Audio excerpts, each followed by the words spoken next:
Enfim, eu estou meio fora da lei. É que eu me sinto tão livre de ir para onde a inquietação está me levando, né? E fiz um curso aqui, fiz outro curso lá, mas acho que principalmente é a minha própria prática, né? Dando aula e a prática experimentando no meu próprio corpo, né? E daí que então eu acho que talvez assim é muito somático, é através de uma construção de uma percepção corporal muito subjetiva. Eu sei que é uma armadilha e que não posso considerar que o que é no meu corpo é de todos, mas é aqui que eu estou aprendendo. Eu comecei tarde em dança, bem tarde. Eu comecei, de fato, aos 40 anos. Não que antes eu não tivesse contato com a dança. Por ser filho de Ruth Rachou, eu tive contato desde que eu nasci. Lá pelos meus 18 anos, eu até tive um contato mais intenso. Foi um momento que eu fui para Nova York, fiquei 3 meses lá fazendo um monte de aulas. Mas daí eu peguei uma pleuresia, fiquei muito doente. A cura da pleuresia é descanso, assim como a da tuberculose. E daí eu meio interrompi tudo, desviei o caminho. Aos 40 eu voltei para o caminho da dança, então eu voltei já tarde. Foi exatamente na mesma época, mais tarde, mas eu já estava trabalhando com a escola da minha mãe. Programação, inventando cursos, inventando eventos, um monte de coisa. Uma das alunas da minha mãe, Daniela Stasi, acabou entrando na companhia da Martha Graham.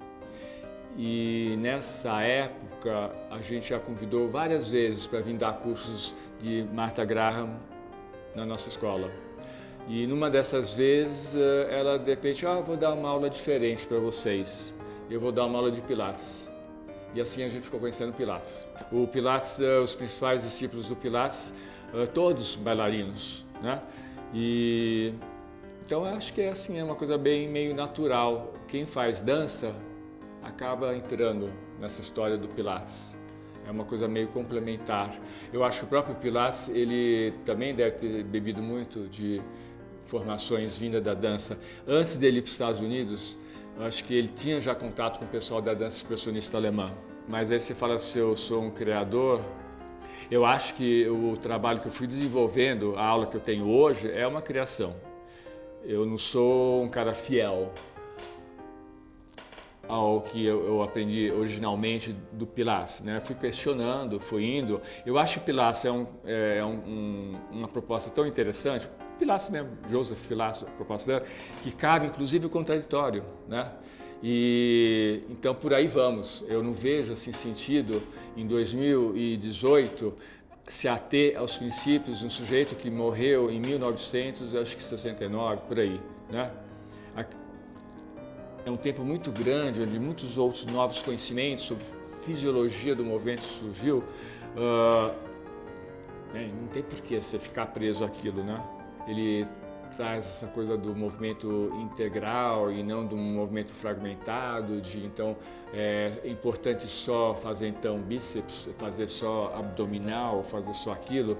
Ele percebe a importância de que um movimento ele acontece no corpo inteiro, mas ele ainda é do pensamento que um corpo saudável é corpo forte, né? Não é uma questão de como você organiza a força, mas é ser forte. Ele tem, acho, um pouco fortemente esse pensamento. E então daí isso não sei se é tão terapêutico assim. Na verdade, quando a gente quer reorganizar o movimento, a gente tem que ensinar o corpo a também baixar o tônus. Às vezes tem musculatura que está com tônus altíssimo por questões de compensações de postura, etc, etc.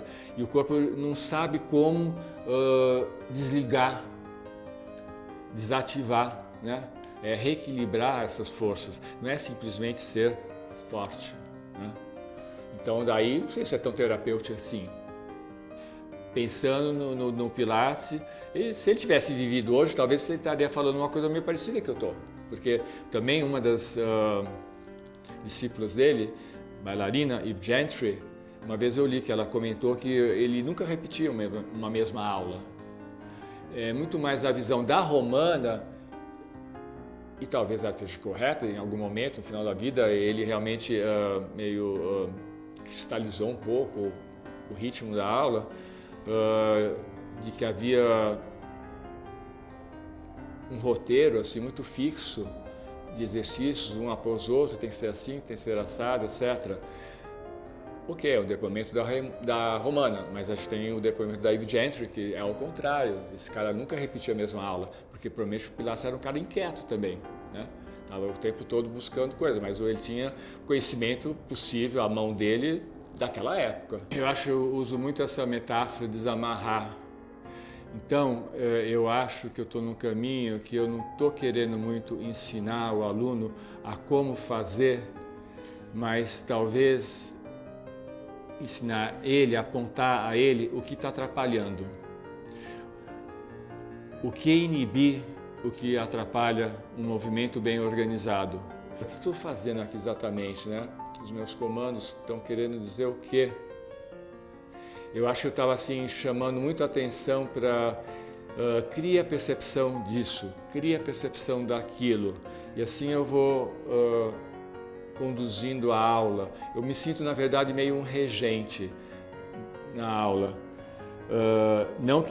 E dando espaço aos alunos a resolverem a minha condução do jeito que o corpo deles, naquele momento, pode resolver. Eu sempre digo assim, não tem certo, não tem errado, né? Se estiver fazendo uma coisa que eu perceba que pode realmente machucar vocês, eu vou dar um toque. Se vocês sentirem algum desconforto, vocês me dão um toque também. Antes de me escutar, escutem o corpo de vocês.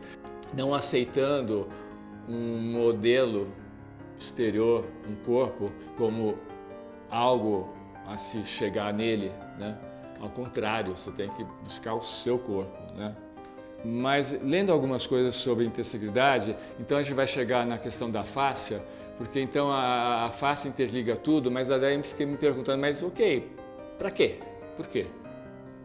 Ela está conectando tudo, exatamente. No que isso é bom, né? No que isso é necessário. E, bom, a fáscia são várias fáscias e tem várias funções, mas eu estou falando assim, estritamente no sentido do sistema locomotor, né? Ela tem outras funções além dessas do sistema locomotor. Como é que uma garça consegue tão facilmente ficar equilibrada numa haste tão fina? E aquele corpo tão enorme, aquele corpo enorme está, eu imagino, estou super especulando, chute total.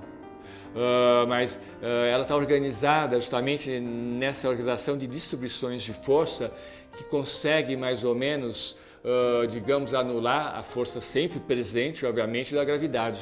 Eles explicam um pouco a gravidade como a roda da bicicleta, sendo uma estrutura de integridade, e, por exemplo, uma roda de um trem, sendo ela totalmente dentro do princípios da lei da gravidade bruta e pura, né?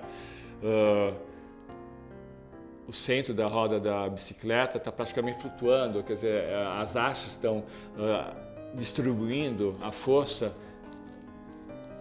pela roda toda. Então acho que uma coisa assim, mais ou menos assim, acontece nas estruturas vivas, que permite, por exemplo, isso, uma garça sobre uma haste tão fina, um dinossauro com aquele pescoço imenso que vai embora.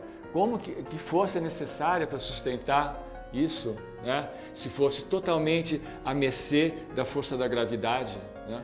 Então há algum outro processo, alguma outra organização que está tornando isso possível. Por exemplo, quando eu comecei a ficar instigado com essa questão da integridade, eu comecei a olhar do outro jeito os aparelhos do Pilates, que eu vi, puxa vida, eu acho que lá a gente cria certos movimentos típicos que seriam só possíveis entendendo essa questão da integridade. Eu acho que quem melhor entende as minhas aulas é o pessoal da terceira idade. A expectativa que eles têm não diverge do que eu estou propondo. Eu acho que o que eu estou propondo pode ser para todo mundo, mas aí a terceira idade já é um momento da vida em que a pessoa já perdeu assim um pouco aqueles conceitos muito estereotipados de beleza, né? Que são também totalmente, né, subjetivos, né? Quer dizer, eu não acho bonito uma barriga de tanquinho, né? Acho bem feio, né?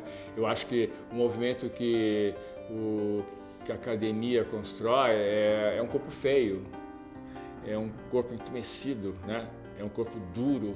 A questão do corpo que se cria numa academia, quer dizer, ele está ligado com o entendimento político do mundo, né? O mundo da eficiência, se bem que não acho que esse corpo seja eficiente, mas enfim, mas tem esse propósito, esse entendimento que esse corpo seria mais eficiente, mais produtivo para produzir e dar seguimento ao processo capitalista, né? E daí um mundo onde não há lugar para subjetividades, né?